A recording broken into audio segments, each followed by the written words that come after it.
We start today's news at noon with this live look outside from our Rose City Skycam. You see some clouds there over the buildings in downtown Portland. Thank you for joining us.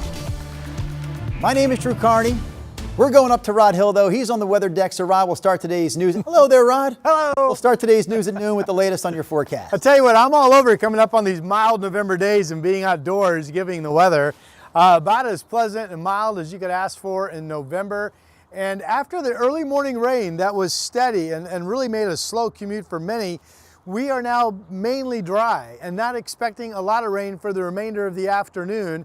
This is the KGW weather deck brought to you by Rick's Custom Fencing and Decking. Let's do a tour of the satellite and radar. And this is going to show everything has been moving up to the north, but there goes the green. It's out of here. And really from Longview down to Eugene, we are dry. A little bit of light rain up around that story, a little bit of rain coming inland down around Roseburg at this hour as well. Here are some of those live cameras that we like to show off. So let's go to Chinook Winds Casino Resort in Lincoln City.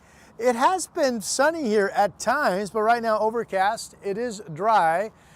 Temperature should be coming up. Okay, there's the Salem sky camera looking at the Capitol Mall. 58 degrees. That's the current number. Good grief, it's mild outside. We have another camera for you. This is out on the west side, and there's some blue right there. And I can see blue looking out over the West Hills right now from downtown, which is where I'm standing. It's 56 degrees, winds are west-northwest at 7. So, still a scattered shower threat.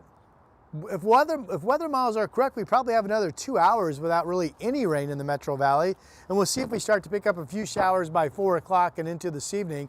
I do have the high at 60 degrees. So, more rain at times in the coming days, but Drew, I really think today's a good precursor that a lot of these days with raindrops on them are going to offer a lot of nice time as well. That's it for now. Back to you. We've got you penciled in to rejoin us here, Rod, in about 13 minutes, so we'll see you then. News headlines this half hour. People on the Oregon coast are voicing their concerns about reports of a new ICE facility coming to Newport. It was the focus of a meeting at Newport's City Hall last night. KGW's Thomas Schultz has the latest. Well, down in Newport last night, many people were emotional and even tearful as hundreds of people gathered at City Hall to push back against any possible plans for an ICE facility. Now, there's still a lot we don't know about exactly what could come to the area. Elected leaders down there described the feds as working in the shadows with zero transparency. One young girl who spoke says her father is currently in ICE detention. No one deserves to get picked up.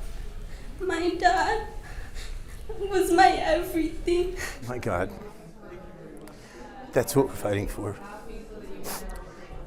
That her father was dragged in the street, hauled off, and that impacted this whole community.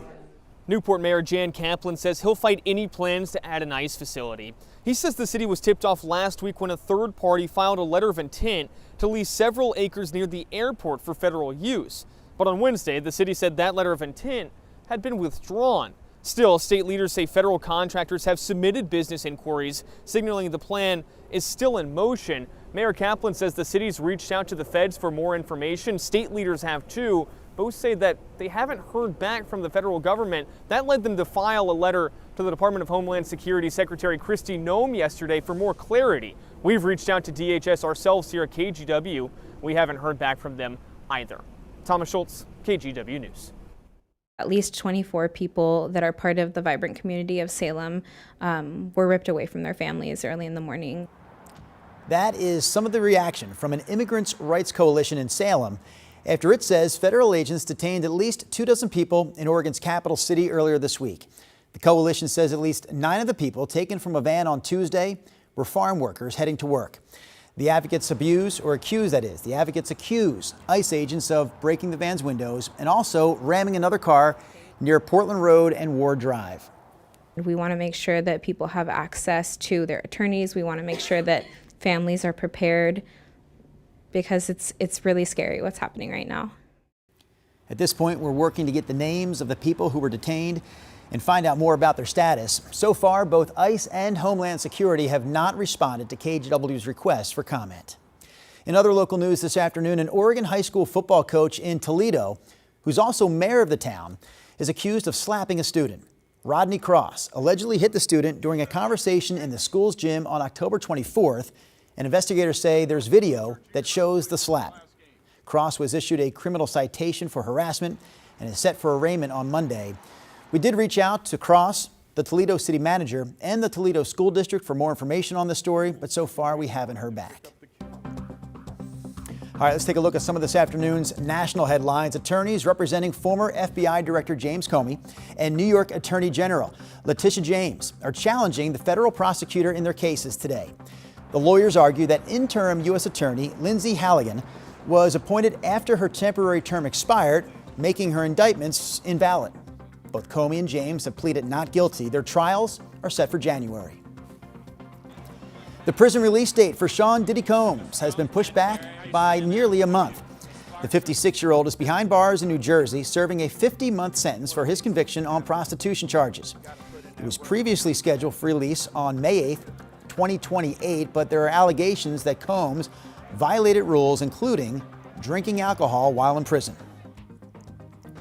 Civil rights leader Jesse Jackson is in the hospital. The Rainbow Push Coalition says the 84-year-old is under observation for a neurodegenerative condition. Jackson's time in the public spotlight goes back many decades, including 2 runs for president in the 1980s. He also worked closely with Martin Luther King Jr. in the 60s and was considered one of MLK's protégés. The Wall Street Journal reports that Verizon is expected to lay off 15,000 employees, saying the company is looking to reduce costs as it contends with increased competition. That number of cuts would be the largest ever for Verizon and are expected to happen in the next week. And that's a look at some of today's national headlines. Well, after U.S. senators passed it earlier this week, members of the House in Washington, D.C. gave their approval last night to a funding bill that ended the longest shutdown in the country's history after 43 days. President Trump sealed the deal, signing off on the bill at the White House. Amy Kiley has more on the reopening of the federal government. The reopening of the government is having real-world impacts on Americans today. More services are becoming available again with the return of furloughed federal employees. They're set to get back pay, and some experts predict an economic rebound. Even though it gets made up in the measured GDP data, the real human impact is never fully recovered. For people on Obamacare, the reopening could mean their health insurance costs will more than double. The bill does not guarantee an extension of expiring subsidies. Democrats vow to keep fighting. Either Republicans finally decide to extend the Affordable Care Act tax credits this year, or the American people will throw Republicans out of their jobs next year. The House Speaker says he wants program reforms first. I'm not going to guarantee a vote on ACA unreformed COVID-era subsidies that is just a boondoggle to insurance companies and robs the taxpayer.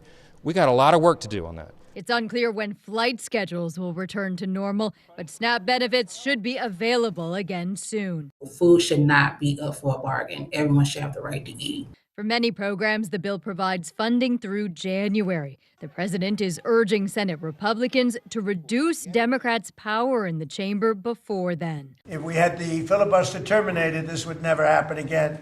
I'm Amy Kiley reporting.